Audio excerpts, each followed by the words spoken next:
Hi there, so you've now got your Inkless paw print kit ready to take your pet's paw prints.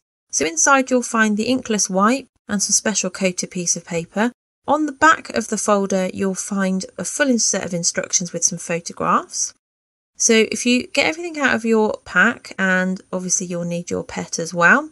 So we've got Luna here, one of our kittens who's 8 months old. Have a little look over the instructions yet again, just to make sure that you're really familiar with everything, and then you're going to be ready to start. So take the wipe out of the packet, make sure your pet doesn't escape.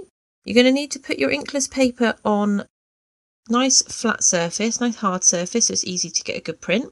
You're now going to open the wipe up and start wiping your pet's paw with the wipe, just to get the Inkless solution onto their paw pads. Once you've wiped it a few times, pop your paper into place and then get your pet into a position where you can press their paw down onto the paper. If you can hold it there for a second or two, that would be fantastic. Then give their paw another little wipe and then take another print.